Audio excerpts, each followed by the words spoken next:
I'm just setting this up so that we can go live on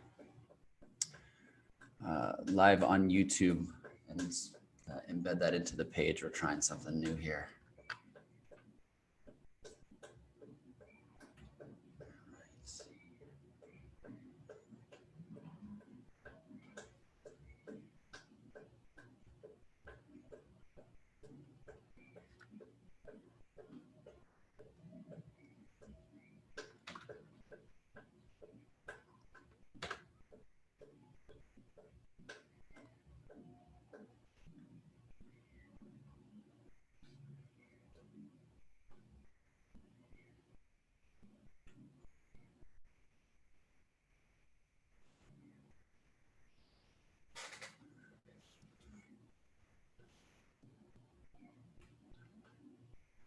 Starting in a minute or two, still letting some people in.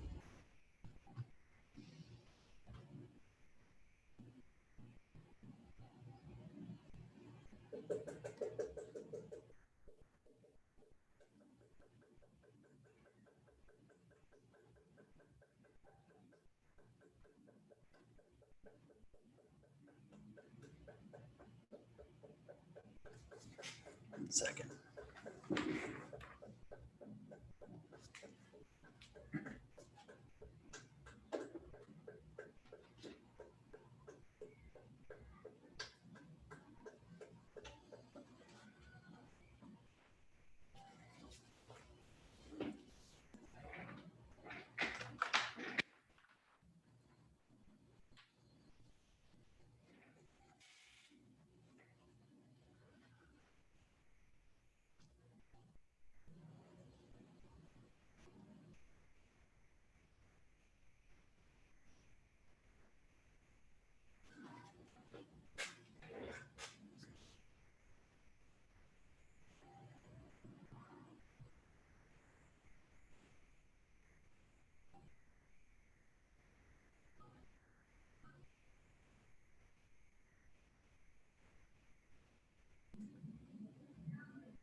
I'm gonna wait for Emerson to come on. Yeah, Emerson. How's it going? Good. How are you? I'm good. I'm just I'm giving a couple extra minutes. We're recording, and I checked we're live on the page. Confirm that.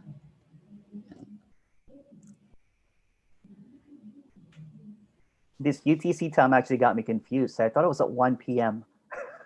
So I was in the middle of walking my dog, and I was like, "Oh shoot!" Yeah, I've scheduled all of them actually in it at 5 p.m. UTC, so that it doesn't mess, so that my time zone changes or unchanges, I should say. Don't mess with anything. All right, I'm gonna give one more minute, and then Emerson, I'll start talking, but you should be able to see people knocking. Okay. To come in, to admit them in, but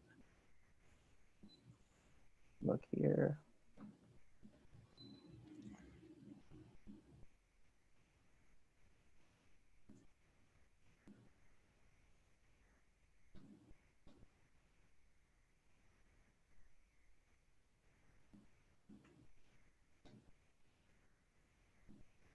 Okay, I see them coming in. You do. Perfect. Okay. I wanted to wait for one more to come in. Thank you everyone for being here. We got a note. LMA Sophia had something come up, and she's unable to be a guest today. So we wish her well and hope that we can invite her back. But Emerson and I decided that we would instead just the show must go on, and we would have a really fun conversation about this, about nothing. We're fairly good at talking about that, and then we'll just see where we go from here. But the typical, for those of you that are new, the typical format that we have for these is that there's a little bit of talking at the beginning. And then if you have any questions, feel free to raise your hand. We are recording this and it will be, posted on the internet. If you, obviously we'd love to see you when you're asking your question. And if not, that's okay. You can ask it via audio, or you can type in a chat and we will respond as the questions come up.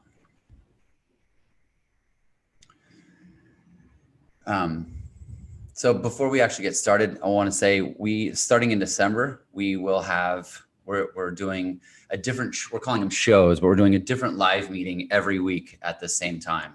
We'll send a note to the newsletter with more information, or if you're on the page, if you're at nothing.fm/live, you can see the list of shows that are coming up. It'll be the same Zoom link, so feel free to tune in. I'm really excited about the different flavors that we'll be serving up in those shows. We have a lot of stuff going on, Noel, at Nothing. It's quite exciting. We have retreats coming up. We have more announcement coming soon. There's just going to be a flood of nothing coming. So yeah, exactly. Yeah. What is Noel? Why don't I ask you questions? Okay, yeah, that's fine. I'll start by saying, all that is this. There's only this happening always. It's never not been this. It's never going to be something other than this. And these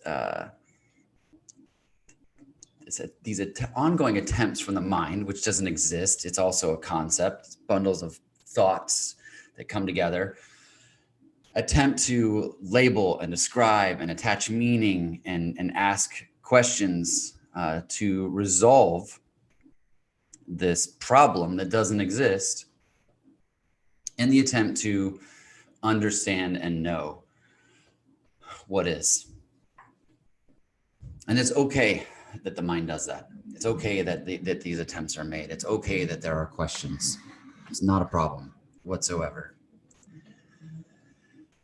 And it's actually fascinating that even though this is all just one thing happening, it's even that happening is apparent, that there are words that make these consistent attempts, either verbally or in writing, to describe this thing that really can't be described.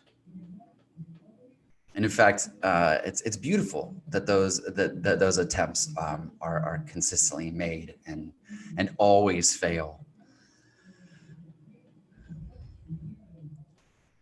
And so any speakers and authors that are attempting to describe what is, in their constant failures,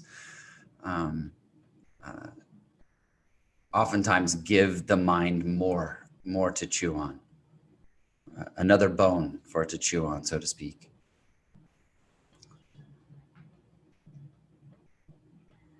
And so here we are once again,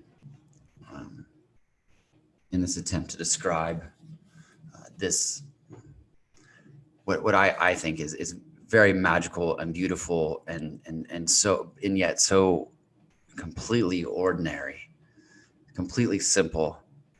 And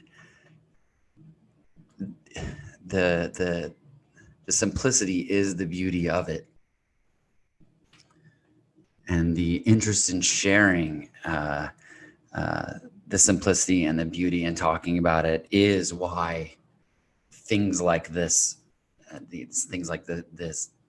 this whole project, this whole nothing project even happen.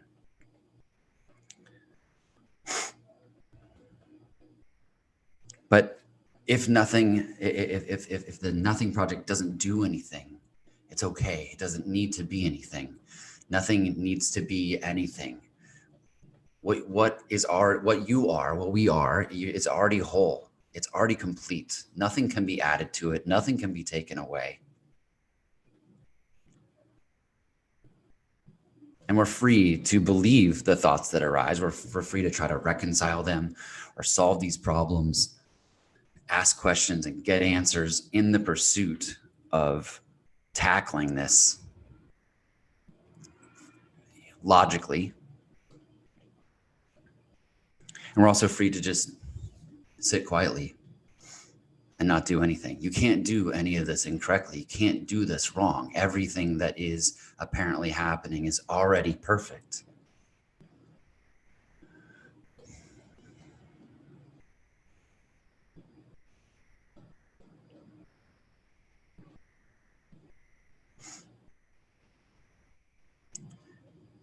When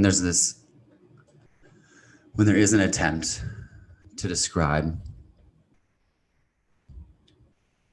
using words or even distilling it down to a single word, gratitude comes up a lot. Gratitude for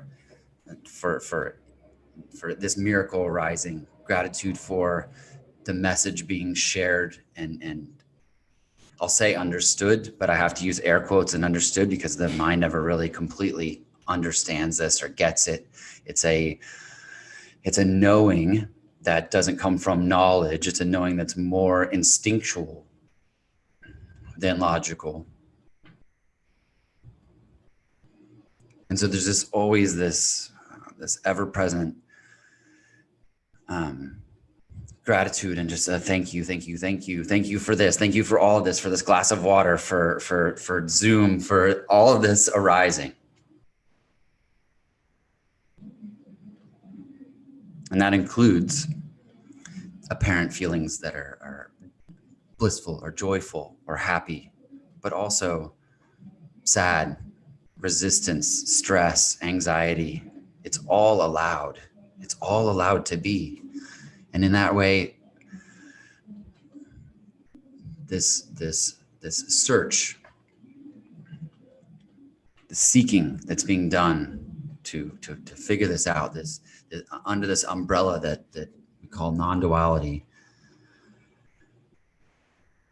it's not an escape from the apparent life of this character. It's actually an invitation to lean into this play of life, lean into this game, and see what happens.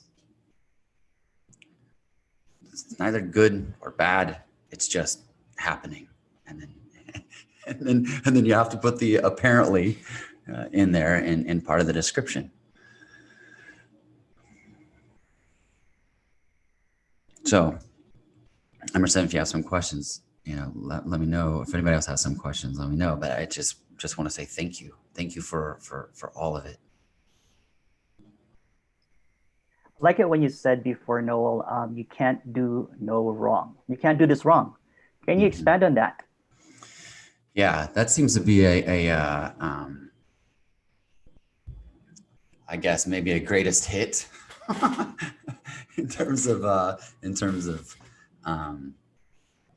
the words that are spoken is the fact that the absolute, and there's no preference here for what it's called, so I don't care if you want to call it God, the absolute, the infinite universe. I'll use it interchangeably.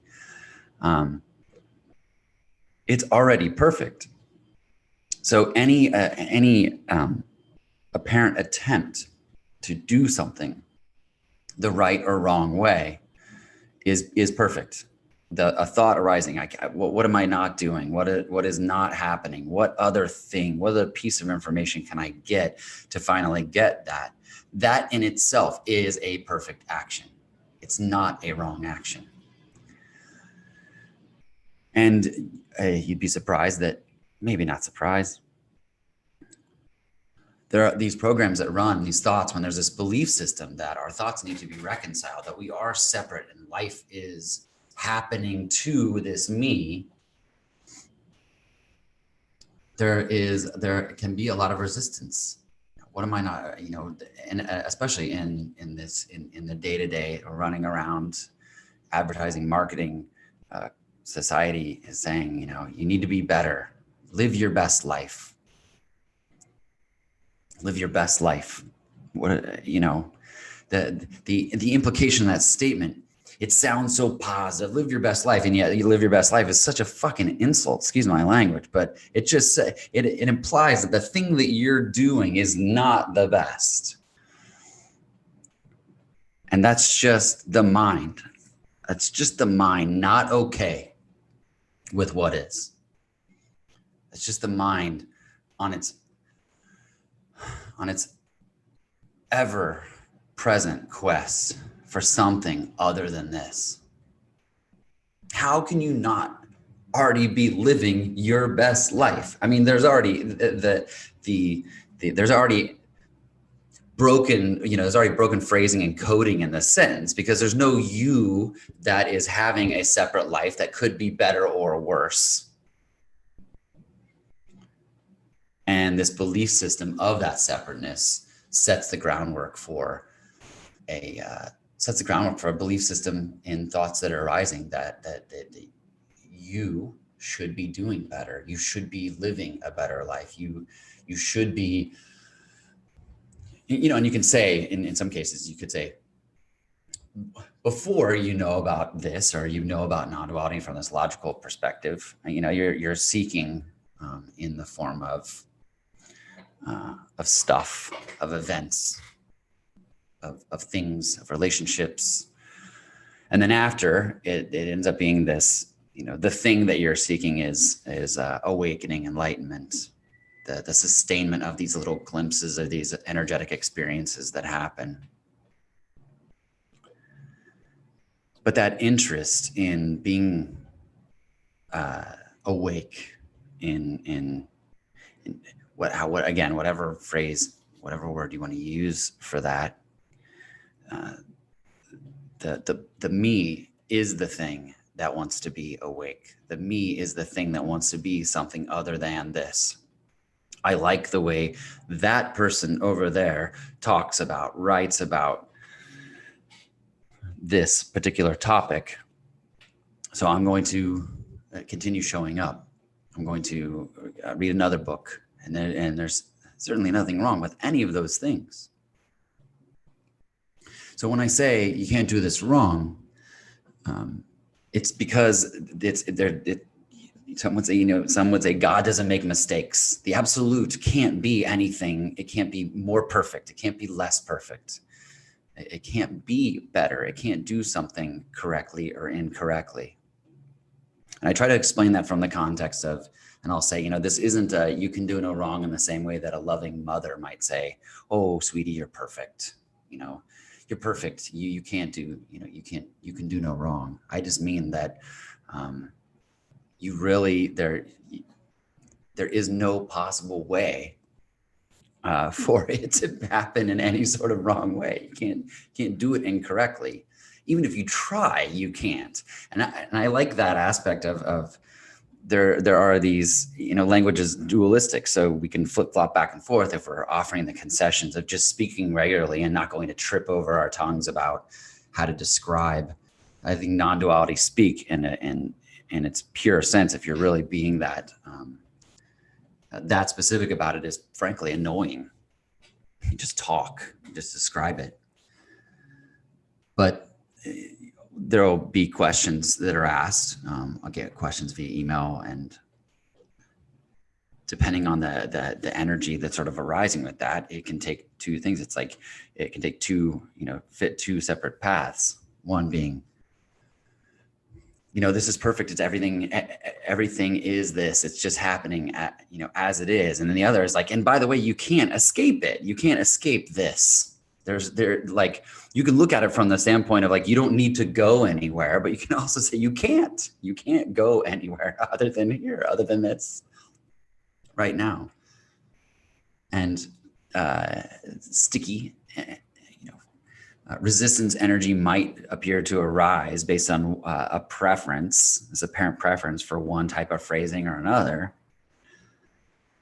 But sometimes the explanation of you can't escape this, you can't do anything other than this. Sometimes something will snap or break, and actually you'll see peace arise. Like, I've been thinking that I need to get to this thing, and then now I do understand that this thing is all there is and I can't escape it. And then there can be this relaxing, the end to the grasping of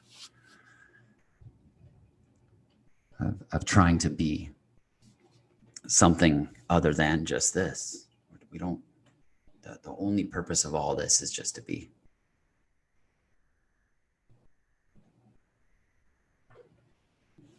Follow-up question to that one is probably one of the greatest questions, that's asked of non-duality speakers is there free will? Yeah. That is a good one. My standard response to that is there isn't, but you're free to pretend. You're free to pretend that there's free will. You're free to pretend that the decisions that are being made are that you can flip-flop back and forth between those. You can choose vanilla sometimes and chocolate other times. I'm missing her name, but there's a great someone that I follow on Twitter. Her name's Judy something. I saw a great she had a great photo, and it was of at the supermarket when they had those kitty carts in the front of the supermarket, and it was a picture of that, and it was like, you go on, sweetie, you're in charge, and it's the funniest thing ever to see a kid in those turning it, like they're actually running the cart. And I love that. I love that description. I love that metaphor of it. So you're free to beep, beep, beep, get out of the way, in that little grocery cart. But there's no you that's driving. There's no you that is making left and right turns in that.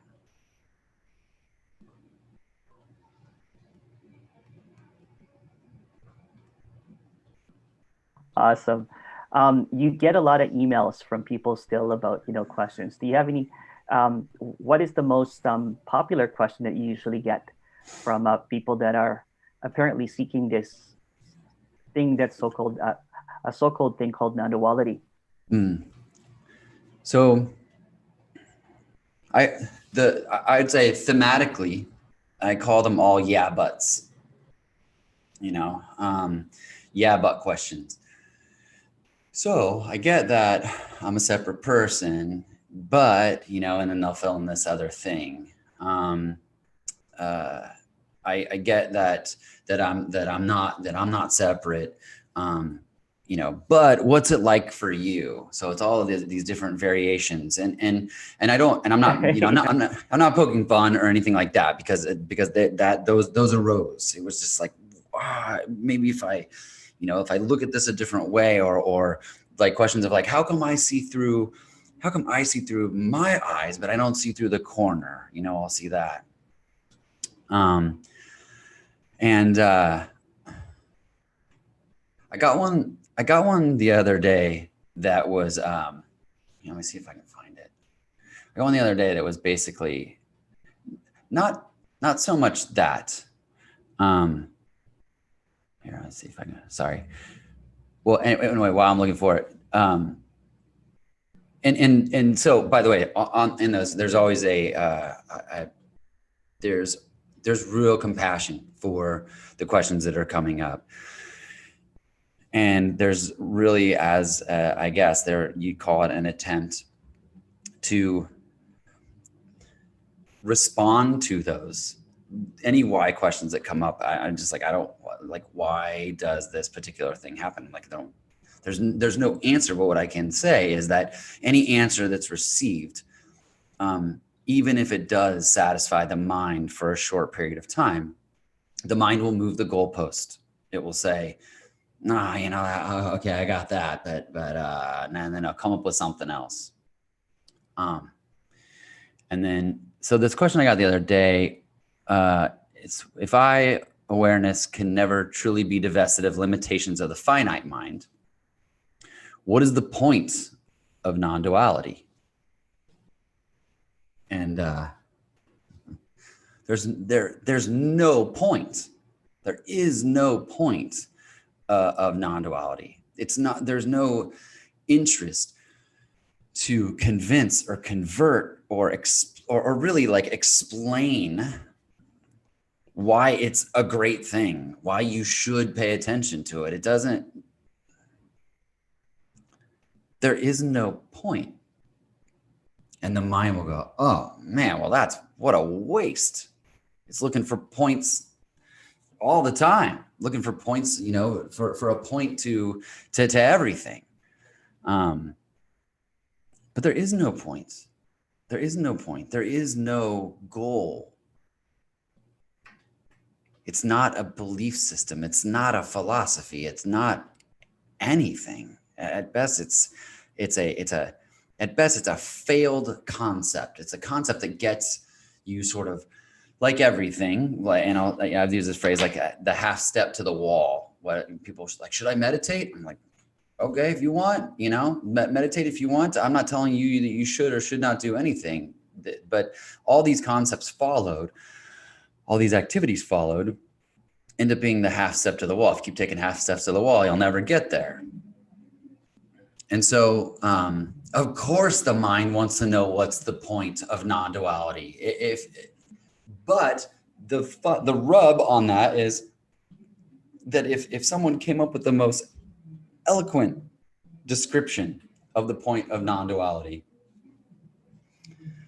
the mind would call BS. It would. It may not call BS immediately. It may not. It may, you know, it may sit with it for a little while and, you know, chew on it and try to figure it out.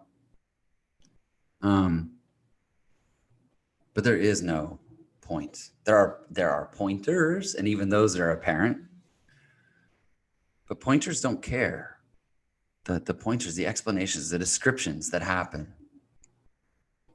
they don't care. There's no specific interest. And you know, I'll also say that my response to that person's question was not positive. They didn't like that answer. So they, you know, sent something back. But you can even see that the question in some regards is sort of loaded. What's the point of non-duality? And then I said, well, there isn't a point. It's not trying to convince or convert you of anything. You know, and Nisargadatta Maharaj, I think, said this in this brilliant way, said, you know, if it can be conceived or perceived, discard it. If you can perceive it, that's not it. If you can conceive it, that's not it.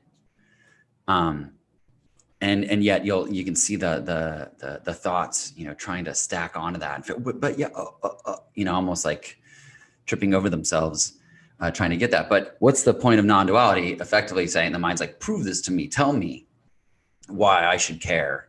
And then when you say, well, there's no point, and then it turns into, well, you know, you saying there's no point ends up being, the accusation was just that it is some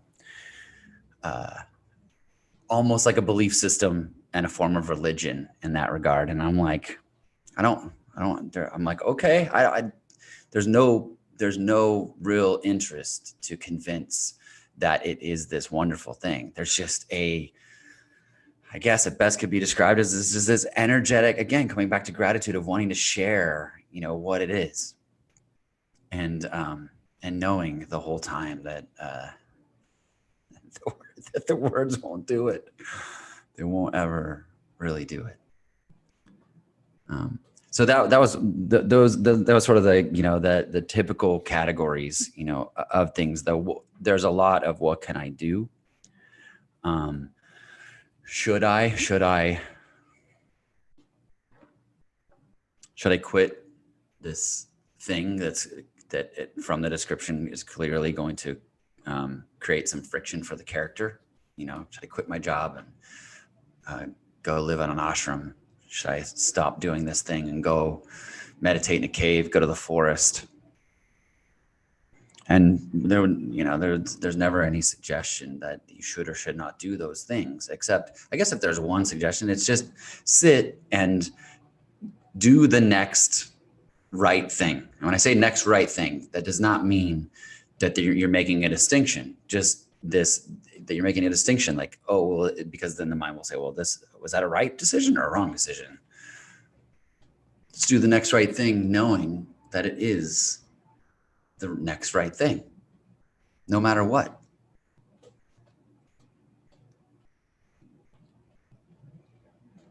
You mean to say, Noel, that there's no authority of non-duality? How about Nisargadatta?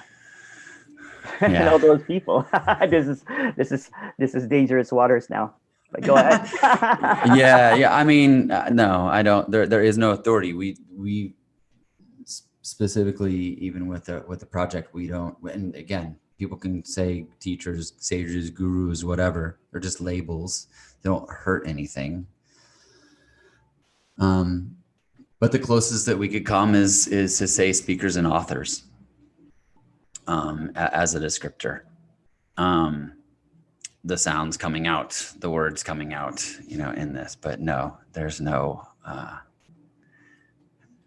the absolute. I suppose the absolute is the authority on itself, and that's the best way to describe it. But with regards to the characters, no, there are obviously, and there are obviously preferences. There are preferences for different speakers, and even the retreat that we just did, and some of the retreats we have coming up, there's people that are, maybe we'd say fans of that particular speaker, and that is totally fine. I don't even know if that sounds irritating. People are like, that's fine. Yeah, go do whatever, because we're cruising around the world and people are telling you should do this, shouldn't do that, should be crushing life, whatever that means. And so to have someone say, well, yeah, I believe that if I do this, then this other stuff will happen. And it's like the default response with love is thumbs up, do that, not even in some sort of condescending way. It's just like, you just do that. It's not a problem. What does it mean when you say non-doership? Non-doership. So there is a great, I like that. There's a non-doer, there's apparent non-doership flavor of non-duality that there are some preferences for. There's a great quote that has been attributed to the Buddha, but I guess Buddhist scholars say that's not the case. But it's, events happen, deeds are done. There is no individual doer thereof or therein. I can't remember what it is, but it's, these things are apparently happening, but there's no you doing it. There is no you that is doing any of these actions. You are the absolute doing what it does by itself, as itself, for itself. There's no Noel doing something. There's no Emerson asking questions. So I think that it's so funny too, because as the things come up, you can even hear the mind trying to lob these, saying, no doership. That means no accountability. It sounds like anarchy. And it's like, yeah, well, oh, I mean, in a lot of ways it is. Anarchy, or, looking at trying to make order or define order out of something is just more games for the mind, more games for the me, trying to understand and control this and explain, what it is. Yeah, going back to that anarchy, there is this moment that is basically saying that this is anarchy. Wow, this is anarchy. Yeah. Constant anarchy. Yes, of course. Yeah, and it's the definition of it can, in terms of culturally can have these weird, almost negative connotations with it, but it's just, and it's the ultimate freedom in that. The ultimate freedom is in that. In the same way that you'll hear someone say, this is, what do you mean nothing matters? And they'll move towards nihilism. what do you mean none of this matters? It's like, well, it can, I guess, be seen as bad, but nothing matters means there's just freedom for it all to happen the way that it's supposed to. This idea of life in free fall just happening. It doesn't, it's not for something. It's not trying to achieve anything or get anywhere. And the true, I'll call it true knowing, the words always fail, but the true knowing and understanding of that, I just think is beautiful. It's amazing. The fact that we can just live, we can just be, and the beauty in that, and the knowing that we don't need to be something bigger or better than what we already are, means that every moment ends up being this every apparent moment, I'll say, ends up being this precious little nugget that we can just observe and witness and experience. It doesn't need to be anything more than this. There's this always kind of like question from people that are looking at this. What is an I? What is a me? What is a you? What is a character? Mm-hmm. What is a fictional character? Because it always comes up, right? When people are talking about the I or the me, the sticky me or the I or the character. Can you expand on that, Noel? Yeah, I mean, it's just different descriptions for the same apparent thing, for the same false thing. So some people will say, they'll say mind, ego, me is kind of all the same, that same sort of non-existent thing. And with it, when it comes to I, it kind of goes back to that belief system of I, they'll get this sort of localization, like, well, I am this thing with thoughts and physicality, that's happening. And I think the tricky part in speaking about this is that, someone says, "Hey, Noel," I'll turn and respond. There's a love for the fact that any of the non-concession, non-duality speakers saying, this is just what's happening. You don't exist. All the stuff that's out there, and it's fun to hear them described that way. That's great. And yet, I've said in the past, go to a funeral where everyone's crying and say, "Hey, nothing to worry about. That person didn't exist, and neither do you." And see how well that actually goes over. See if it actually takes care of everyone's apparent suffering. It doesn't. And so the no concessions, the no concession non-duality speakers, it's right. And yet with that knowing of this all being this, all just being this and being this game, this play of life, we're free to continue living out the roles and as these characters, as these apparent me's in the world. And there's a compassionate understanding of real suffering and an interest to escape the suffering of that in those apparent events and things that have happened to that me, to that person. What is this? Oh, sorry. Go ahead. No, I was just gonna say, and so that is seen, and it's and it's there, and there's not, it's not to say that these words or any others will fix that or make it go away. But the character of Noel and this family that he's a part of have run around, and there's been trauma and extremely sad experiences there. And there's just nothing but gratitude for those experiences as well. Because with the understanding, then we're free to truly explore the human experience, to truly see and feel joy, sorrow, anxiety, happiness.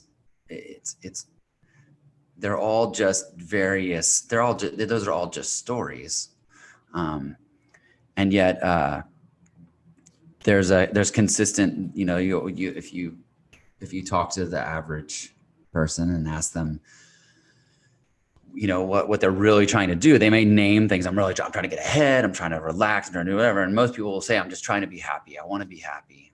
And you can understand that. But I think that what the real search for is peace, is wholeness. And peace and wholeness means that happiness doesn't have to be present. Sadness can be present. Sorrow can be present. Loss, heartache. It's all allowed, and that's the peace. That's where peace lives, not in 100% happiness all the time. And then Alan Watts famously said, you know, the person who's allowed to, I'm going to butcher this, I always do, but you know, that's allowed to feel anxious, that's perfectly allowed to feel anxious, oftentimes won't. If you allow that anxiety, if you allow sadness to come in, if you allow anger to happen with no running around behind the scenes afterwards to try to figure out, how do I not get angry? Why did I respond that way? The anger happened because it did. You snapped at that person because you did. You feel, you had a feeling of sadness or sorrow or joy. I don't want to take this, you know, it doesn't need to necessarily be all sadness or bad, you know, these apparent bad things. But that ends up being, it kind of puts them all on the same side of the table. They're all these just apparent things. Thank you. And thank you for sharing that, Noel. One thing that everybody gets confused about is, what is this thing called the story, the illusion, the dream, or whatever they call it? So, I mean, the illusion is the illusion, the dream, kind of really the same thing. And then the stories are just those things that happen inside of that. You know, we may wake up from a dream and tell someone about it. I had this dream, and the explanation of that dream while we're, you know, sleeping is a story.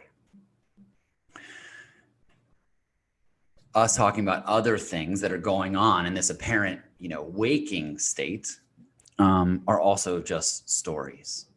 It's just content that's being expressed and explained. And so you'll hear, you know, you'll hear people say, you know, they'll qualify it. Well, it's just a story. I know it's extremely popular. It seems on YouTube that people want to hear awakening stories, enlightenment stories, and you'll you know, I'll be asked, and I don't. It's not like I will shut people down if they ask, but I just don't really find it to be all that interesting. I don't find it to be all that interesting to explain, other than in the same way that someone's like, hey, tell the story about, I can't even think of one, but tell the story about how you did this particular thing and it was really funny. I mean, and if you've told it before, you know, maybe you humor people and we'll explain it. But that's just what it is. There's different ways of explaining it. You know, we are the light that shines upon the screen, you know, in those ways. And the stories are the light hitting that screen.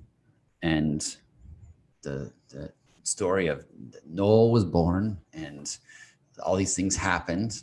And then there were these glimpses, there were these things. And they happened before Noel knew what non-duality was. He even knew that there was a thing that could somehow describe what it was. So there was really more of a curiosity, a curiosity of, oh, that's interesting. You know, maybe there's something else going on around here.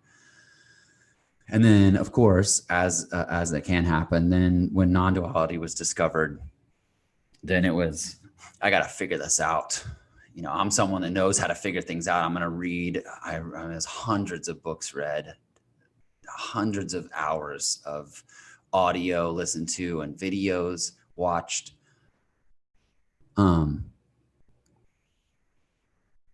Just and frustration, absolute frustration, sadness, even of why are these people talking about this thing in different ways, and they're describing this thread that makes sense, and it makes sense across the board, and like there's this energetic thread in everything they say, even though they're saying it in these different ways. Why can I not get it?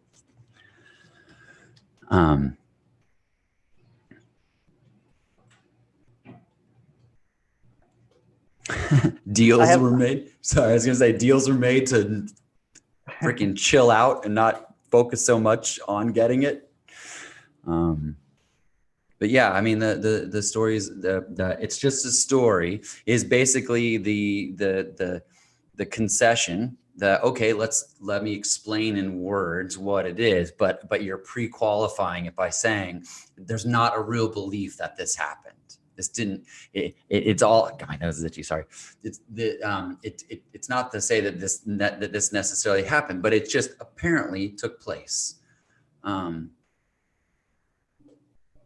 it apparently took place in what seemed to be reality, but that reality was and is part of this illusion, is part of this dream. Thank you, Noel. I have a question here. And if you guys have any questions, feel free to ask. You can raise your hand. You can just unmute yourself, or you can type in the chat one, just like this. Chris wrote, non-duality is about how things are.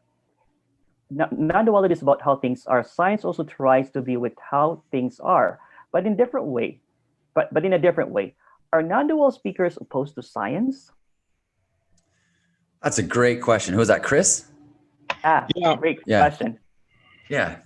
Thank you, Chris. You're welcome. Yeah. So, it's funny because science ends up being in the, it ends up being this thing trying to explain what's going on inside the dream. And what I find also fascinating about it, because there's no anti-science. In fact, the opposite. You can look and see what you can see these quote unquote breakthroughs. So I'll have people that will say, Emerson asked earlier about free will. Do we control our thoughts? And I find it funny because sometimes people will say, well, I don't believe that we control our thoughts. I need to see the science. That's what you'll hear as a normal, response to that. And so there are now I don't say now, like this has been going on since the 80s, but you'll share with them 5 or 6 different articles that show scientifically that we don't control our thoughts, that they can predict activities, brain activity happening, and even in a simple act of pushing a button minutes in advance of when it's going to happen. And what's interesting is that even with that science, a lot of people will be like, it still won't do it. It won't be enough, for them. One of the the character of Noel is in the scientific field. And one of the things I love about the scientific field, especially in research, is this, more research is needed. More research is necessary. So they'll go and do these long projects and write a paper. And at the end of every single one is more research is needed to explore this a little bit further. And the kind of inside joke there is like, of course there's more research needed because I need a job. So, I'm going to put together another proposal, another grant proposal, and get paid to continue exploring this. But it seems that in its constant in its constant search for truth, or in the attempt to find these particular solutions, though, especially when you're looking at research on consciousness, even on research of consciousness, it will sort of point towards certain things. Consciousness. There's a research I saw recently that said, consciousness. Scientists now say that consciousness exists after we die, but then they'll always at the end of that particular article go, but we don't really know what's going on. We don't really know what makes it do this particular thing. So, back kind of a callback to Emerson's question. It's not really about being anti-science. It's about knowing that aspects of science are just part of this play of life, part of it's scientific. Science is just another story. It's a bigger story of how of what might be going on around here, but it's just this energetic contraction of the same thing in the form of trying to prove cause and effect, why this particular thing happens. And one of the things that I actually think is great about science, and I know that in the world there's more distrust. People trust scientists less now, I guess, this year than ever, is that by design, science is open to revision. And I will say the same thing about non-duality, whatever this thing, like I can't, it's the ultimate leveler. There's no other thing, but and yet in it, it's totally acceptable that it could be completely wrong.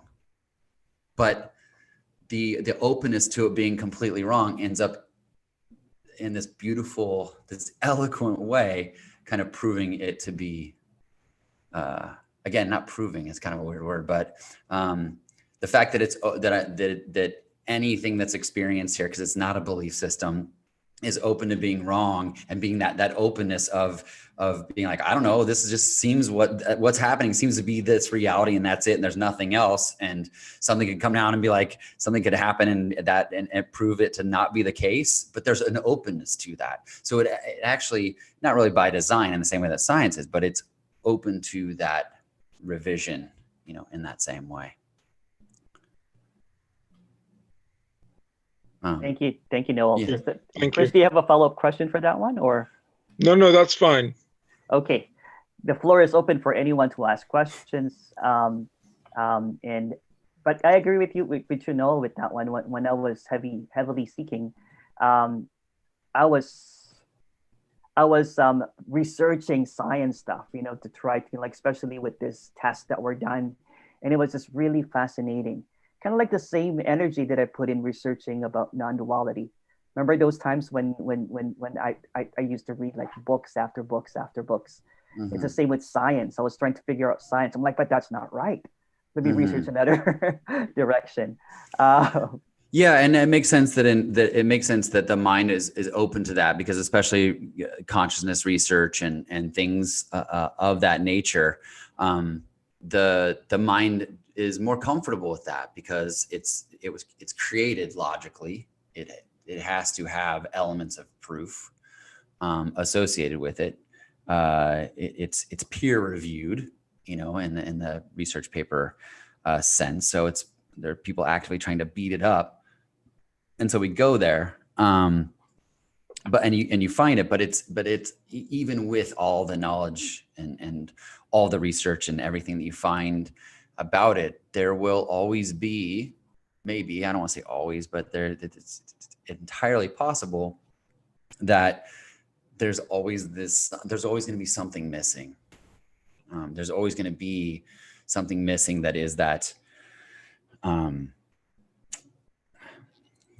feeling of separation.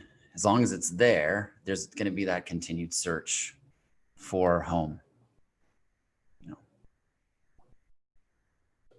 Everybody loves a good seeker story, Yeah. Like a lot of that the seeking energy. Can you share one of the character of Noel's seeking story? It's always fun to talk about. Yeah. So hi Marie. I see Marie's on. She's probably heard this a billion times. Yeah, I would say I guess the one that may be the most helpful is at the height of frustration. Really, like, so there's this, the character of Noel was this, I think still there's energy that comes through if you're just hearing me like talk in the world of just positivity, the power of positive thinking, motivation and things like that. living one's best life, so to speak. And there was this belief system that every day Noel needed to wake up and focus more on being a better Noel. And if that wasn't happening, then something was wrong. You know, what's going on? What do we need to fix here? You know, why are you not doing that? And not only that, but in this power of positive thinking, there was let's call it a confidence that that when there was an interest in figuring something out through books and learning and reading and research and everything else, that anything could be found out. It just was really a matter of will. And man, what a massive, like a huge hammer of truth just being hit on the head every day of like, wow, why can't I figure this out? And then that naturally turned into frustration. I don't want to necessarily say like anger, but just like, what is going on? How can I not get this? Because then it becomes, you know, they use the phrase the head in the tiger's mouth, because that's basically what it is. I couldn't do anything else other than, and when I said I couldn't do anything else, I was still functioning, still going to work and doing those things, but there wasn't any like spare time wasn't being spent on watching a TV show. It was like I was listening to this person and going to sleep, but you know, listening to this person and being like, okay, at what point did I fall asleep the next night? You know, over and over and over again. Let me watch another video. Let me read another book. This white knuckling the seeker bus. Like, we're getting there, damn it. And so there at some point, I mean, if you're laughing, it's because you're nodding. It's true. And so really at one point, it was kind of like, again, this conversation is just happening. These multiple selves, small s, were having this conversation. It's like, well, what are we going to do with this? You know, what this is getting ridiculous almost. And so when I said a deal was made, that's what I was referring to. This deal was made. Like, can you at least be okay? Can you at least recognize that what is going on now with the information logically, that this is better than when you woke up thinking that you needed to be better every single day? Can you at least recognize that that the understanding that this happiness, this feeling that you're trying to get through success, money, events, whatever, fill in the blank, it didn't matter. And that the angst and the anxiety that was being felt was that this character of Noel was not being propped up properly, that it wasn't being fulfilled. And so it kind of was like, okay, I just sort of appealed to myself in a logical sense and said, well, if you can be okay with that, if you can be okay with this being better than that other thing, then we're free to proceed. We're free to continue without, it doesn't mean don't read books. It doesn't mean don't watch the videos and don't attend the meetings and don't do all these different things. But it just didn't have the same, loosen the grip a bit. And it just was a cruise then, and the bus. Seeker bus didn't stop, just kept going down the road, but I wasn't speeding. I wasn't gritting my teeth to get there. And there was an energetic sense of peace with that acceptance, with that allowing. And yet, I suppose you could still say that there was still seeking energy there, because I believe that all of these apparent people it's this cosmic game of hide and seek. We're all seeking. Those of us that are aware of non-duality have the unfortunate information to realize that we're now identified as seekers. We now know that we're doing this thing. There's apparent people running around thinking that life is all about getting the next promotion, and appear to be perfectly fine on that hustle. And that's fine. So that seeker story really was, how I don't even want to call it like a first step or a breakthrough or something else, but it stood out because it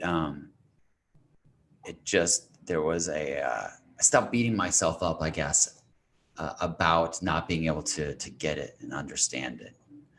And that was, it's so funny because you want to say it was great, but it just was another thing, it's another story. Here we go.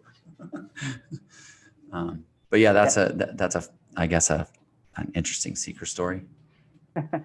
Speaking about secret story, I want to share this one. It's kind of funny because when this character was so desperate for seeking, it was so frustrated, it just kept on hitting the wall over and over again. I used to slam my MacBook and say, "Fuck you, Tony Parsons. Fuck you, Jim Newman." And I have this dent on my MacBook that I see right now. And I tell them these stories, and they're just like, we're just laughing because I'm like, I will never get this. I will never get this. And then, maybe several, time after that, there's no time. And I'm like, oh, I will never get this. Bingo. Yeah. Yep. Yeah. The and there's all these great pointers and phrases that discuss that, you are what you seek, things like that. And the seeker falling away, enlightenment is nothing more than just the real understanding that the seeker never existed, things like that. But yeah, I thank you for sharing that, by the way. But you can see that frustration. People will message and say, like, I tried to quit this. I got so sick of it, because it can be really consuming. I can't quit you. Yeah. Yeah, exactly. Yeah. But the reason that is, I guess, funny here is because it was real. Those are real feelings that were coming up, about that. And I don't know, it's hard to see.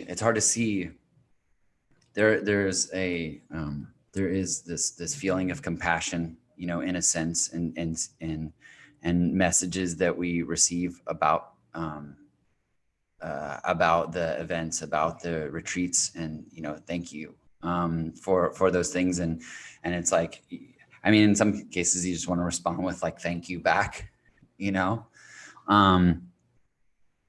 but it's and I think this creates more frustration as it just becomes so obvious. This is so obvious and so simple. And that ends up being the thing that makes it so beautiful. And you can also see how it's the thing that makes it so frustrating. What do you mean it's, what do you mean it's so obvious? If it's so obvious, why can't I see it? What's wrong? What's going on there? But it is. Yeah. Sorry. Go ahead, Noel. No, it's fine. I don't. Notice that a lot of people are coming in just, Yeah. Some people are probably confused about the time, or probably confused why LMA looks like you. Or oh yeah. Sorry. So we can maybe reset. Yeah, the time zone thing, we finally fixed it, and it's changed and all the things. But LMA Sophia could not make it, so we're chatting and answering questions, chatting about nothing, answering questions in the worst of our abilities. Yeah, I think a lot of people think that this is the starting time. Actually, I think the confusion is that 5 p.m. UTC, people that have gone through daylight savings time. Yeah. Because I was confused. So I was walking my dog and I was like, oh, shoot, maybe it's at 12 o'clock in Eastern Standard Time. And I ran, and I was like. Well, yeah, I think it's fixed, and this might be the last little flub because I went through and changed them all. So if you're just joining us, thank you for being here. Really quickly, we starting in December, we will be doing these different version of these at the same time. So 5 p.m. UTC, and we'll have different live shows. So visit nothing.fm/live for a description of those. It's going to be every Friday. Is it starting next week that we are on every? Yes. Yep. Starting next Friday, same channel. If you just go to nothing.fm live, we'll actually stream in like a little box. But if you want to be on Zoom as well, asking questions, then you can just keep clicking on this link. So 5 p.m. would be an hour earlier than now?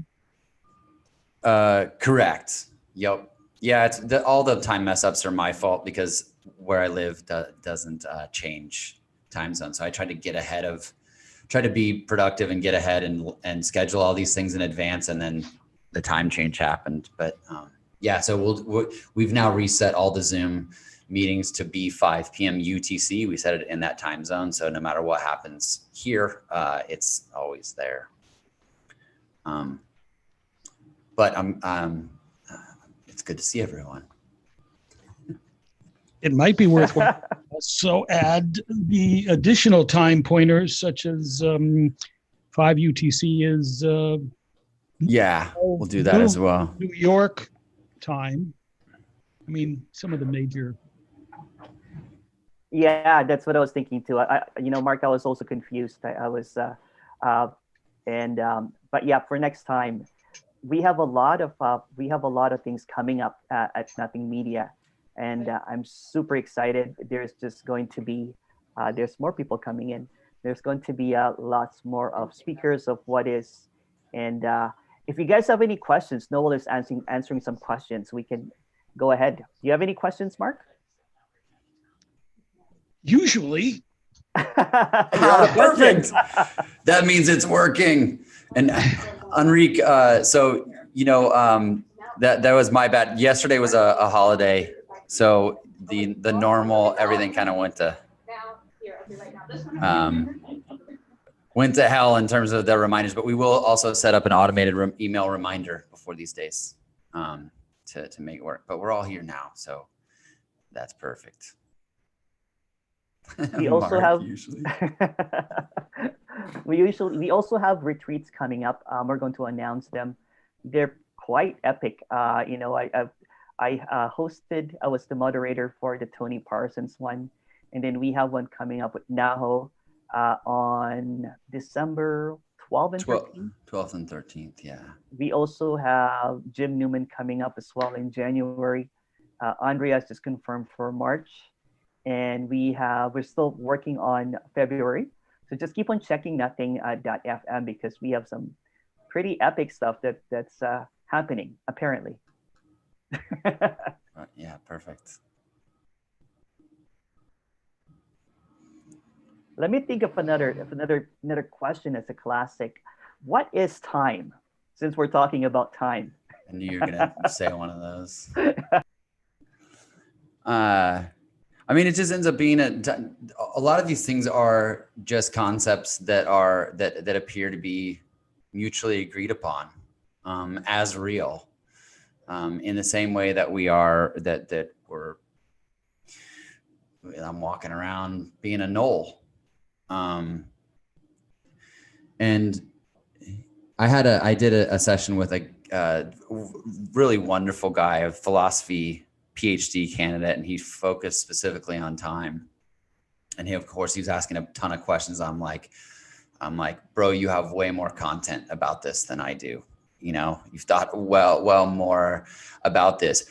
Here, the time thing doesn't like I can see like this is all just happening and it's not really a thing. But I don't know, for whatever reason, I don't trip on that very much in terms of what is it and why doesn't it exist? Because any thought arising about it ends up just sort of resetting to like, it's just this, it can't be anything other than this. And yet there is, in a lot of ways, time ends up being, in a lot of ways, the ultimate concession along with the labels of these characters, because especially when you're doing things like this, even though we're screwing it up, like we have people showing up because I got time wrong.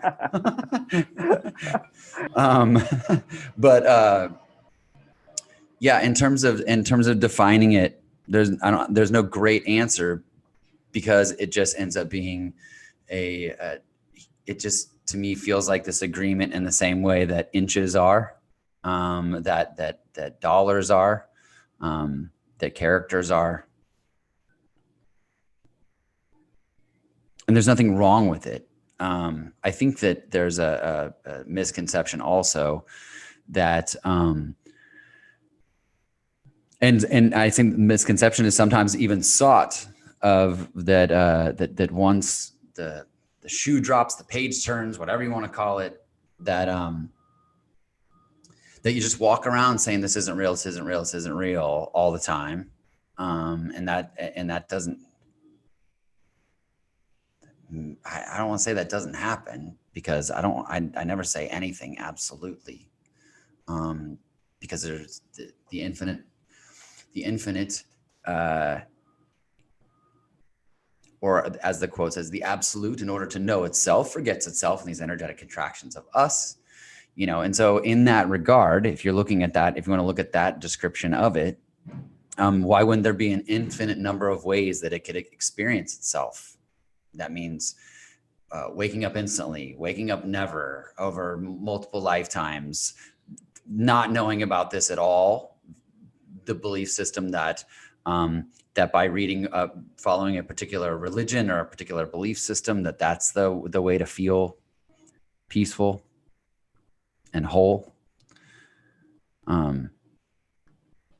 But there are no stories of time didn't exist, things opened up, and that's what it was. There's just this ever-present, when awareness is focused on it, this ever-present knowing, I'll call it, that it's not a thing. It's not a separate thing, that this is always just this. There's never the best you can hear, the best that you can describe is just now, and even that, the mind wants to turn into units, the unit of now. Oh, you're muted, Emerson. You mean this now or that now? That one. Yeah. Are you suggesting that there would be no conversation without a reference to time? No conversation here or at all? At all. That time is part and parcel of the nature of talking. Ooh.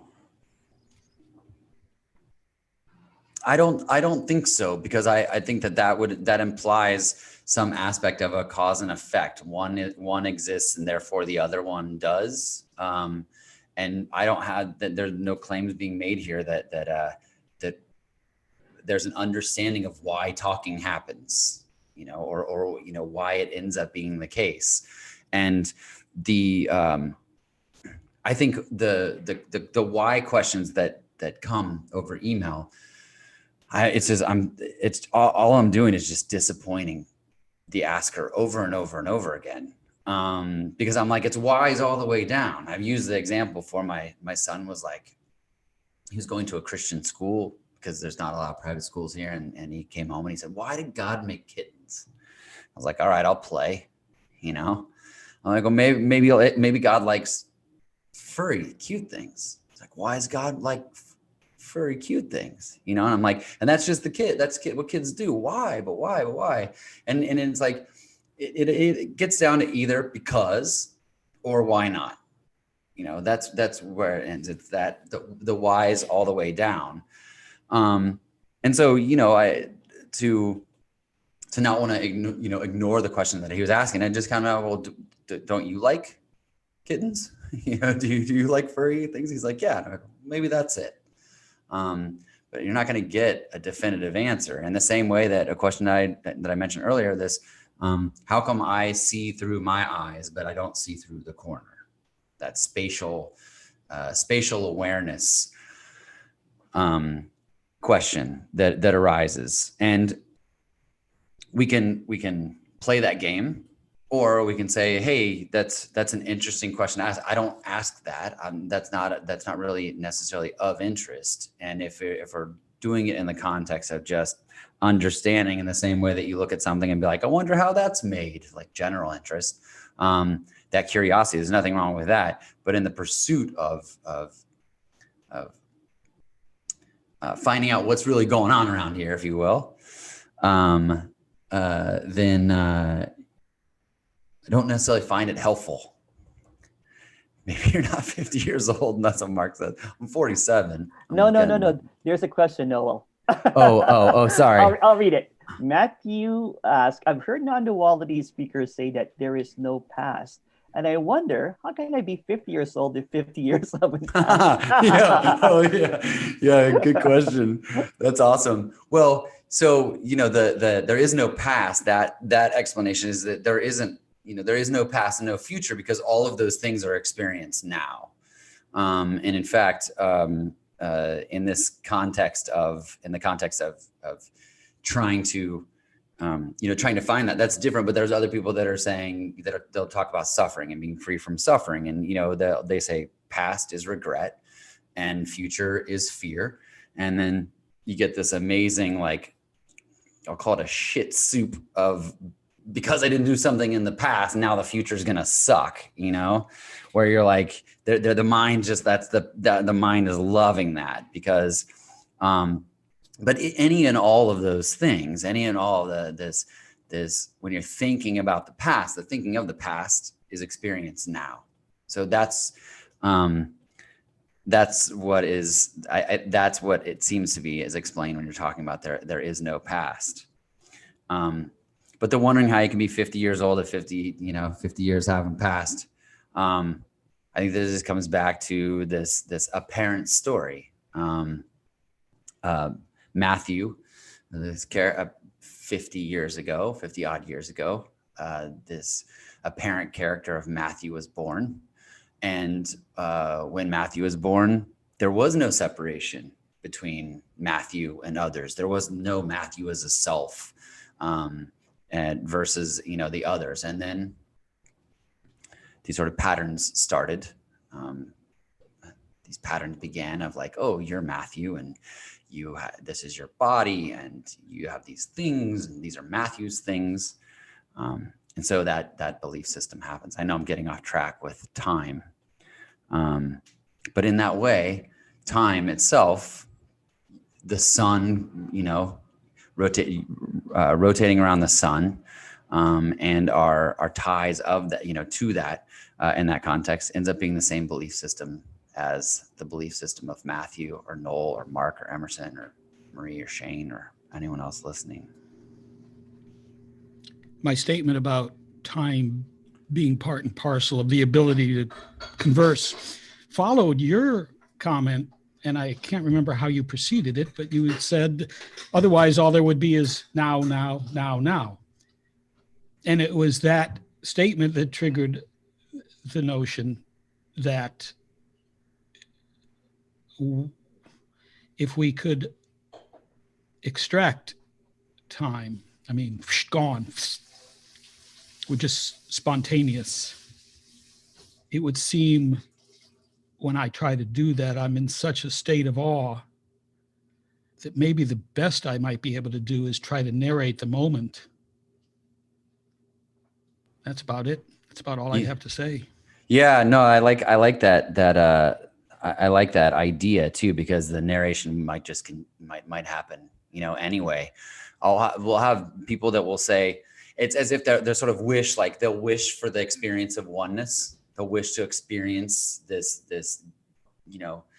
being God and whatever that is. And I was riding my bike the other day, and I was thinking, because someone was talking about that, there's this whole like, well, some of the questions they're real and they're truthful, I guess, in some cases, but sometimes they're often kind of funny. Like, do you see the world in 3D? Is everything just flat? But I was riding my bike, and I was thinking, this person was asking about this wish for experiencing oneness. And I'm thinking, man, most of us can't do a thing without noise happening and us getting frustrated.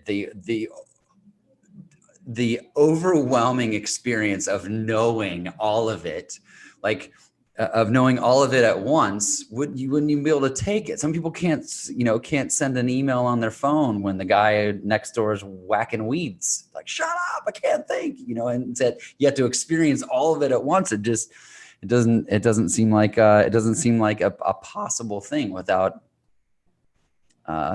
without the brain exploding, I guess, or just completely shutting down in that context. And that falls under the category of a lot of things, but mostly this interest in desiring or wanting things. And under this guise, under this notion that we actually know what's good for us. I want this particular outcome and then I'll be happy. How do you know? How do you know that will cause happiness? How many examples do we need in our lives of us wanting something to be a certain way and it turning out, and then you're like, that wasn't cool at all, or us wanting something to be a certain way and it didn't happen, that it actually ended up feeling better. We don't really know what's good for us. Thoughts arise and tell us, if this particular thing happens, then I'll be able to feel happy. But at best, the achievement of that desired action, that desired thing, at best, creates a little pop that could last moments or days or weeks where there is no desire for anything. If I get this job, then I'll be happy. Then I'll be safe. Then I'll be secure. And then the job happens and we go, oh man, we worked so hard for this. We got this thing. And then the mind's like, yeah, but dude, you don't deserve this shit. How are you going to keep up this charade? And then it just keeps going. It keeps running. So that space of time, one could say, well, then I'm just going to I'm going to keep defining these goals and meeting them. And then I'll keep finding these little pockets of desirelessness. And there's you could do that, free to, plenty are, but there's I don't even call it a more direct path, but there's just there's a way of looking at that, and it's just cutting to the chase and realizing that getting to those places, arriving at these apparent places that are literally have arisen from nowhere, aren't the thing that creates this feeling of desirelessness in a sustainable way. And yet I know it kind of sucks sometimes because there's no real explanation of how to get that. Again, Alan Watts said, wanting to be desireless is just another desire. It almost sounds cruel. My desire is not to have any desires. It's another desire. Yeah. So desire can only be based on time.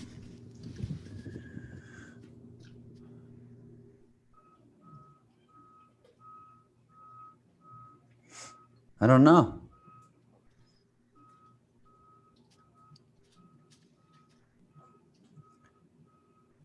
If you're looking at, because the desire is saying, I want something that is not this, and I want that to happen at some point in the future. I guess in that regard, those two things apparently must coexist, because all desire is the interest of wanting something other than this. And oh man, I go from not caring to like this energy of when it's what a scam it is to this belief system to think that happiness and peace arises in things other than this. It's just a scam. It never plays out. It never sustains. And you can say, one can say, well, that's fine for you to say. You're sitting, comfortably in a chair, in air conditioning. You're not being tortured right now. or you're not in an abusive relationship or something, you know, awful things aren't happening to you. So you don't desire for things to be any other way. But then someone else could talk about, you know, examples of people in those particular situations that have this element of surrender and complete acceptance of this suffering as it is. And then the alleviation of that suffering, again, apparently, is free to, you're free from the suffering through the acceptance of it. And that is the acceptance of what is labeled good, bad, painful, sad, whatever. But I haven't really thought about that, Mark. That's a good question, because wanting something to be not this is in a sense a longing for something, you know, in the future that's not here right now. And suffering is such a strong word, but let's just continue using it. Wanting anything to be other than it is a form of suffering. You can call it dissatisfaction if you want. Or regret, which will refer to past. Correct.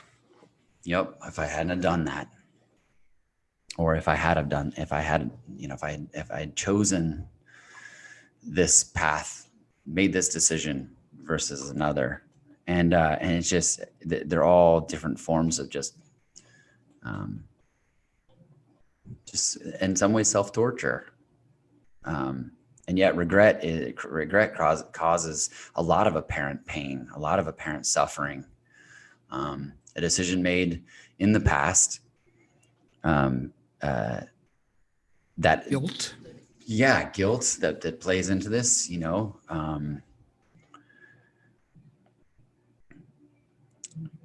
Can we get more bad decisions, I guess, you know, but there aren't bad decisions. There aren't good decisions. There's just decisions being made, not by anyone.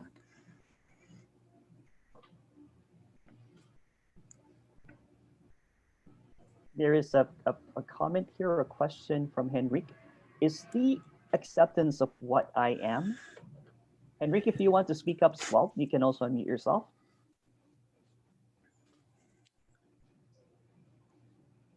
Is the acceptance of what I am. Yeah, Henrik, since you're unmuted, can you phrase that? Hello, you are hear me? Yeah, we can hear you. Yeah, the video is not bandwidth enough. No worries. You are telling that the acceptance of this is the goal. Acceptance of this.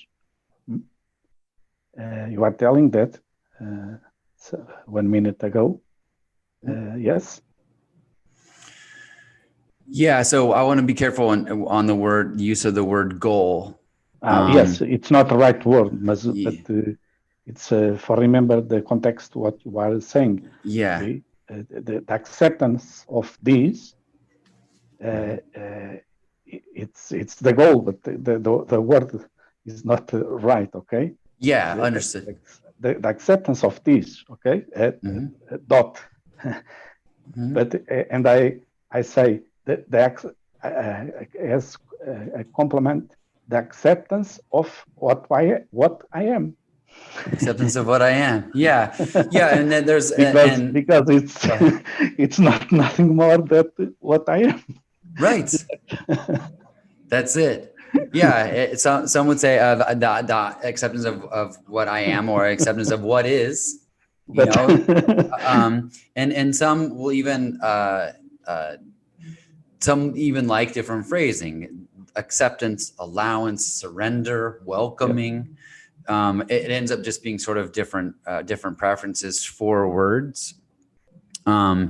But I think that, you know, again, where things get a little bit tricky is that acceptance, and even all of those can sort of even have a command associated with them. So I understand, and Henrik, you and I have talked before, so I understand what you're saying when you're like, yeah, it's not goal, but let's just use that word. Like you know, I get that.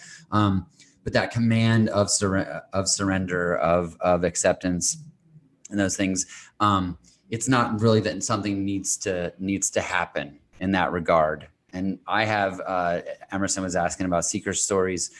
I watched you can search for it online, but there's a little clip, an Adyashanti clip called "Surrender or Suffer." When I watched that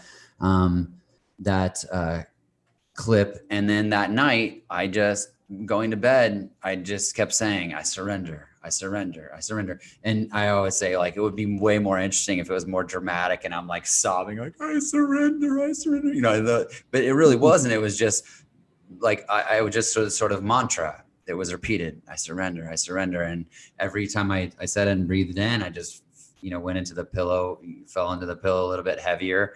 And so to say that, I just wanted to follow on with that, saying that this idea that it is an action, you should surrender, you should accept, you should do those different things. That's not necessarily required. And yet Noel was definitely using it as an action and another method, another technique or trick. And I slept great that night. So I can't say that in some regards that it wasn't useful, I guess. But surrender or suffer, without even watching the clip, that phrase, that sentence is pretty potent.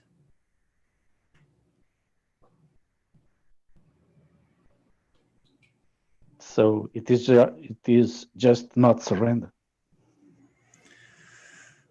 Well, you don't have to. You don't have to surrender. You don't have to do anything. You don't have to believe these words. You don't have to stay on. There are no requirements for any of this. Nothing needs to happen. It's already perfect and already happening the way that it's supposed to. And so and this may not be easy, in some cases for to be heard, but these characters, some of the characters are don't want to surrender. It's not enough for it to happen. In other cases, surrender happens during trauma or during events of absolute duress. Again, this is before, I guess I'll share another story, but this is before I knew what non-duality was, before I knew that it was a thing, that was this concept that was being talked about. I had my wife was pregnant with a child, and she was in labor, and it was going horribly wrong. And this is just a story of a glimpse that happened. It was going horribly wrong.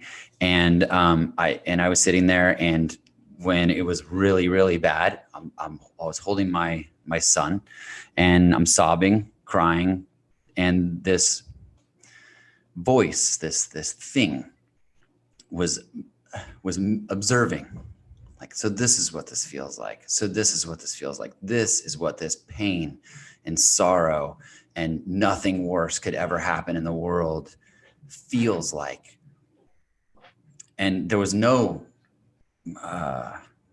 just absolute surrender. There was nothing that could be done. There was nothing, the mind wasn't even telling, Noel, do something about this. It was just sorrow, just heartache, just holding, one of my kids and sitting there and feeling it. And I didn't, and then all of and he didn't make it, and all these, all the other aspects of this, played out, but it stuck in my mind. What was that? What was the observer saying out loud? So this is what this feels like. So this is what this feels like. And that stuck with me for a long time. And I didn't even recognize it until later that was sort of this glimpse, but it stuck with me long enough to sort of continue, wondering. And it wasn't hardcore seeking for the answer to that particular thing. but there's so much gratitude for that experience, for that happening.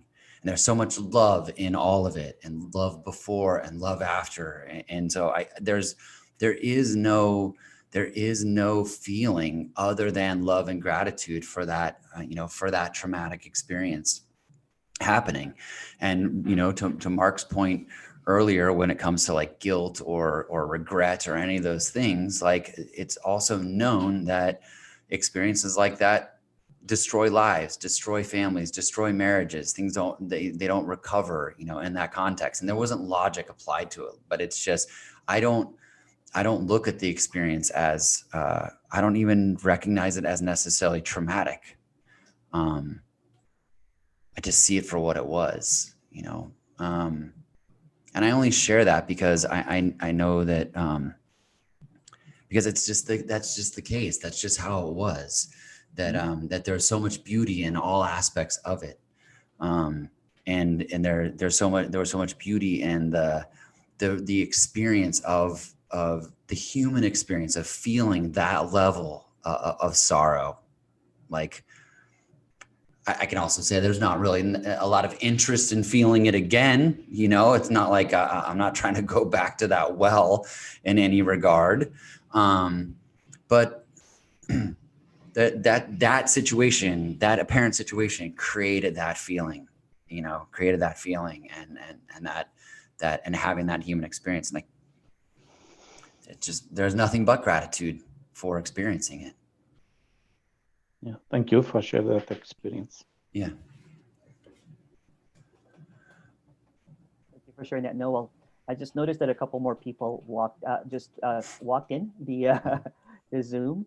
If you're just walking in right now, just a reminder that the Zoom actually started at 5 p.m. UTC, and next week it's going to be the same time every Friday at 5 p.m. UTC. So some people might have some daylight savings time.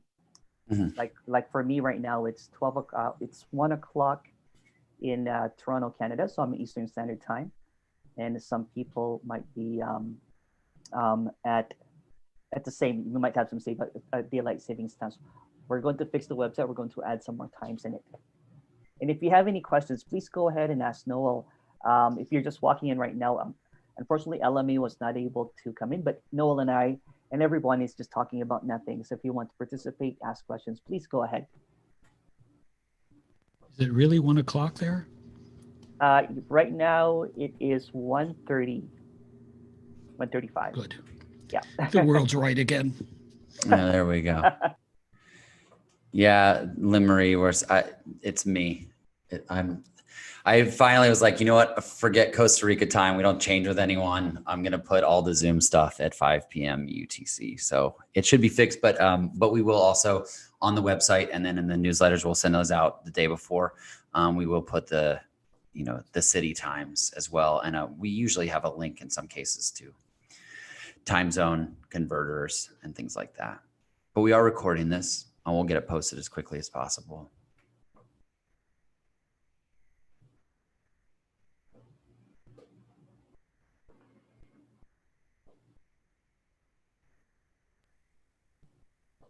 Thank you for sharing that earlier, Noel. That's really, it's really beautiful. Yeah. Thank you. Yeah, of course. It made me think of I showed you this story about a few months ago. I lost one of my favorite aunts, and the usual reaction, of the Emerson character would be, try to hold the feelings, not cry, because growing up, I was the eldest son of 5 kids, so I was supposed to be the strong one, so I was never to express that emotions. But this time around, the apparent happening didn't happen.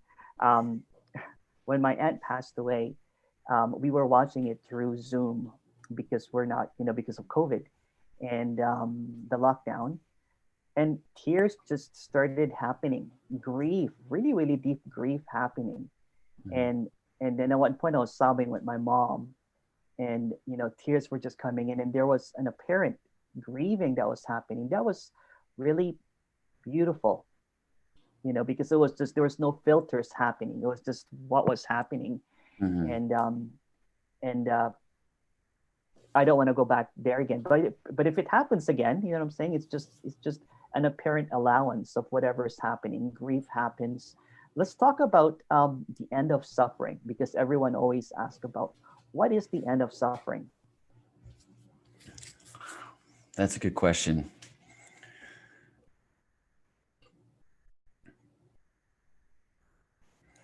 So there's a good follow-on for talking about acceptance and allowance. And suffering ends up being, there's I think the simplest way that we can explain it is that if you hit your finger with a hammer, that's just a sensation. That pain, is a sensation. Pain. The suffering is why is this hurting? This shouldn't be hurting. Why did I hit damn it, this is the third time today I've hit my finger, or whatever.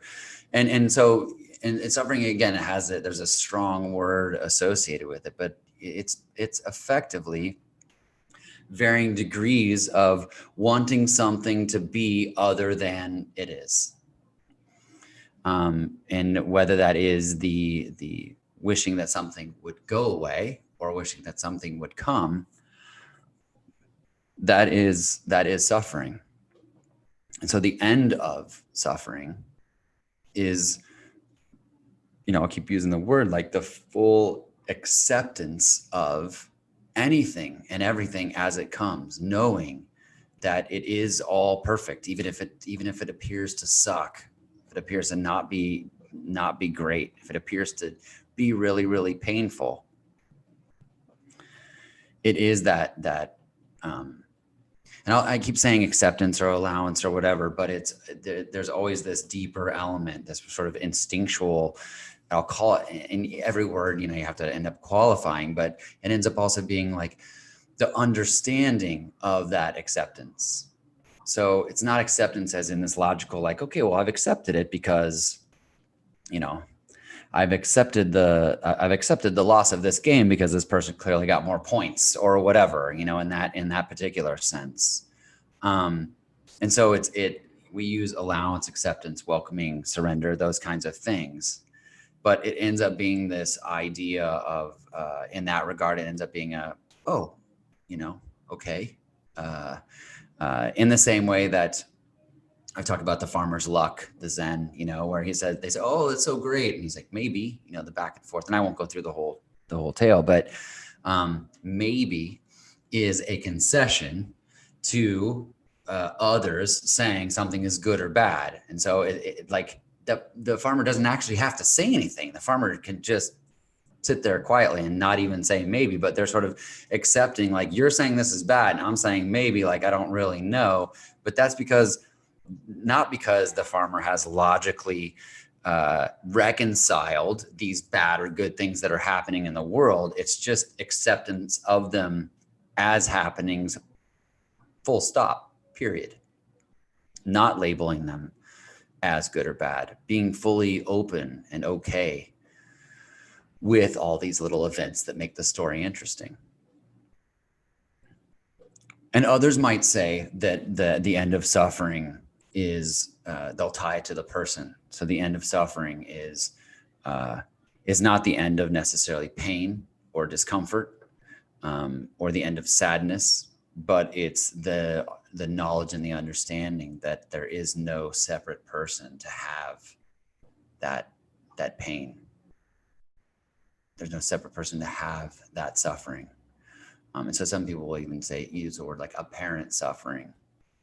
But the apparent, I think that the whole idea of apparently, we use it. It's used a lot in describing certain things, because even that is sort of a pointer that, it seems to be the case in that regard. And yet there's always, there appears to be this interest of yeah, okay, well, we can take that, but then let's look at, I don't even call it practical, but let's look at integrated concepts, integrated elements of non-duality, and being okay with living the character of Noel. And in that regard, it will be said that suffering is that interest in things being other than as they are, and acceptance of things as they are. That maybe, okay, this is what's going on, this is what's happening. Then it could be seen that the suffering basically disappears in that regard, because there's no labeling of something as good or bad or needs to be different than it is.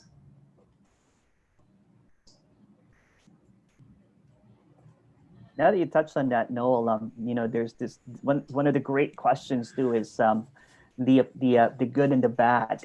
A questioner would be asking, well, this is bad and this is good, or is there such thing as morality in the apparent non-duality?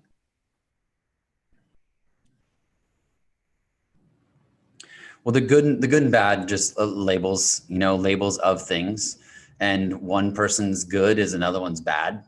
One person's victory is another person's defeat in some regards. And morality is an interesting concept that's discussed, because it ends up being the question of accountability, of personal accountability. Well, if there is no me, then I can be an asshole.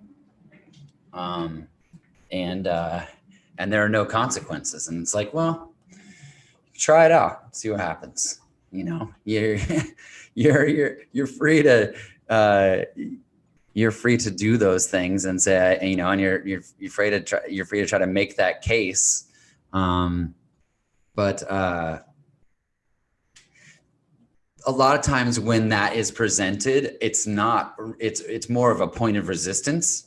Like, well, if that's the case, like the person whose question I read earlier about, like, what's the point of non-duality? Like, prove to me that non-duality is a thing that I should care about. And I'm like, no, I don't, there's no interest in doing that. That's not what this, I don't know, maybe that's not saying that's not what this is, but that's not what this character does. And there are no philosophical elements of any of this. And that's morality plays in a philosophical way, big time, when you're talking about those things. But I don't think that it's a matter of exploring this and doing whatever happens to get to a certain point so that other changes are made. Maybe a character is doing a lot of damage physically and mentally to these apparent others, and then they find out about this, and then they don't, because they truly see, like, oh, this is all one thing. I'm not, there aren't these others. I can see through, I know that I'm consciousness looking through these eyes, and I can see consciousness in those eyes of another person, of an other, in that context. But that non-duality is not required. That can be done that could be experienced through other means. But I think that when it comes to good or bad, there really are the same thing. They're really on the same side of the table in terms of labeling these apparent events or these apparent experiences that are going on. And there's nothing wrong with them being on the same side of the table, but it's in some regards, a belief system that things should just be good and that they shouldn't be bad it ends up being kind of a trap. Because once you accept that something is good, then there's by default the acceptance of something being bad as well. And so events that happen aren't necessarily good or bad. They happen because they do, and the mind's free to attempt to label and try to recreate the good ones and get rid of the bad ones. In the same way that there is no free will, but we're free to pretend. free to pretend that that we're cruising around and controlling things and trying to make a better life and trying to make more good in the world and less bad.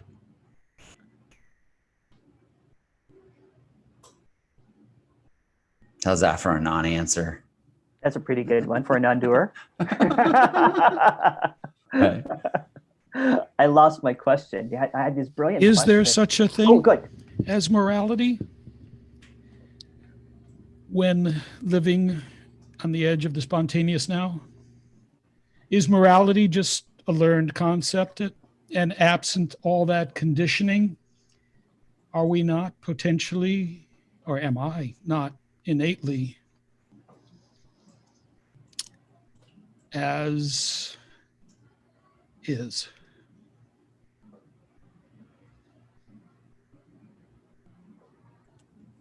I think it's a good question. I think that we're getting into elements of, you know, of philosophy and belief systems and things like that. And it's not philosophy is not something I spend a lot of time on. So I don't have a. I didn't mean it philosophically, though. Oh, you didn't? Okay, you're just No, asking as a matter of truth. I merely meant, yeah, that I don't have a question about morality. Oh, from the spontaneous moment. Only if we're going to talk about it. Only if I'm going to question it, which is going to bring up suffering, which is going to be based on all manner of conditioning regarding guilt and pride and unworthiness and shame and desire. And those become delineating aspects of a morality that only came through conditioning. As far as I can feel it, when I live in this moment spontaneously. that makes sense. It definitely starts with it starts from the base point of separateness. You know, I'm a separate person participating in specific ways, and that should or should not happen. And by the way, what I'm going to do is now, because these are so important to me, because these are now, you know, belief systems, I'm going to start defining what all these others in the world should or should not be doing, you know, in that particular context. So, yeah, I mean, I guess to get back to your original question, morality only exists in duality in that regard.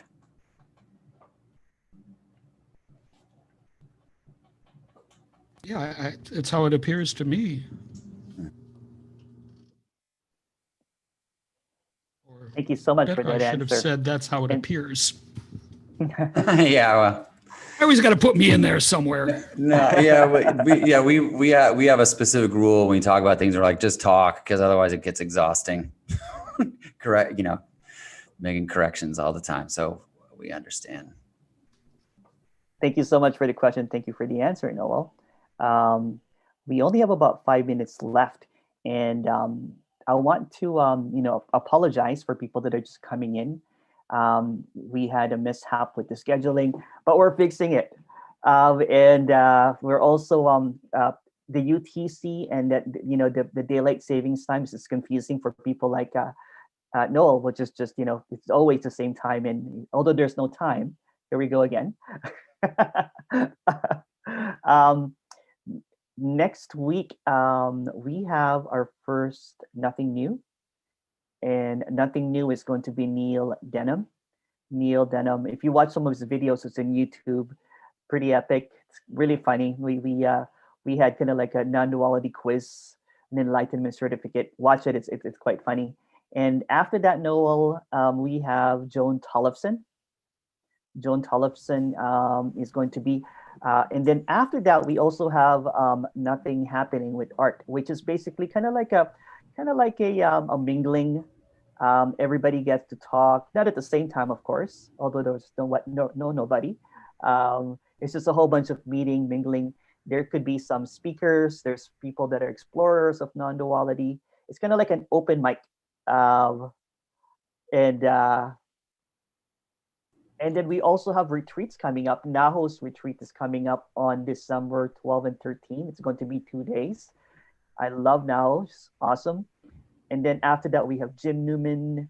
And just keep on checking on nothing.fm. We have a lot of things coming up. If you want to add something, Noel. Yeah, I was just gonna say so those are great. So keep checking there. We have we're calling them shows just to make it a little bit easier, but we've got other stuff that's coming up. What I would say is on the third Fridays, I'm really excited that we have a weekly thing now. I think we're getting really good feedback from that. So people have a place they can go to. It's a consistent, but the third week was built out of, so we did a retreat with Tony and had a separate breakout room in between sessions we called the garden. And we had a lot of really amazing conversations where it was like not asking necessarily questions of Tony, but other people talking to each other. And so after that, with the response we got from that, we're like, how do we make the garden a thing? And so we have this guy Art, who's a friend of the group, friend of the team, who's been doing something like this for about 2 years. And so he is going to be hosting those, and it's kind of similar in this regard, but he is really good at guiding conversations and thoughts. And so you can go listen, you can participate, but it's really more of like a meetup kind of thing. Yeah, Mark says time is needed as a needed component of our joy of separateness. Yes, exactly. So yeah, that's all I have to add. The time stuff has been on me, but we're fixing it. So apologies there. It is getting recorded though, so I feel good about that. Well, there's no time, and that's apparently, but the mingling is going to be quite fun. I'm actually really excited for that one. I've been to some of Art's Zoom meetings. It's kind of like a meetup. I think one of the thing, with posts, we're realizing that a lot of people that are coming from curious to serious, or people that had this apparent post-awakening stuff, although there's no such thing as awakening. So it's almost kind of like, do I have this? Do I got this? Did I lose it? Do I have it? People that have, glimpses, all that kind of stuff.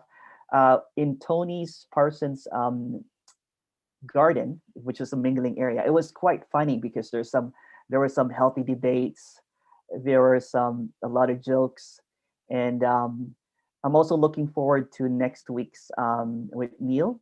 He is an upcoming speaker. I think he was going to Jim Newman's meetings. And actually, Jim and Rita was the one that introduced him to me.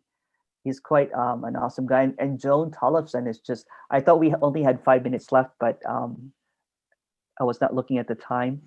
Joan Tollefson is so great. It's just so fun talking to her. And we thank everyone for, and we apologize for the time mishap. We'll see you next week at 5 p.m. UTC. And it's going to be basically 2 hours ago, if you're just logging in right now. Go ahead, Mark. You had a question? I was wondering if any of the Tony Parsons has been posted. So go ahead. Yeah, for the retreat holders, the retreat holders, they get access to the recordings because of the more intimate nature of things. We don't post those, to YouTube by request. Well, it just ended up being better. More people felt like they could show their faces and share that way. And Tony's preference was to actually see people in that regard. And then I was just going to finally say that if you have speakers that you want to see, and we'll send an email about this, but different elements of programming that are happening, whether it's Emerson interviewing them, us having them on something like this, and any of the other events, please send us a note and let us know. Really, the idea here is to make this useful for the growing group of people that are interested in this specific channel, I guess you want to call it. So if you have people that you'd like to see, we get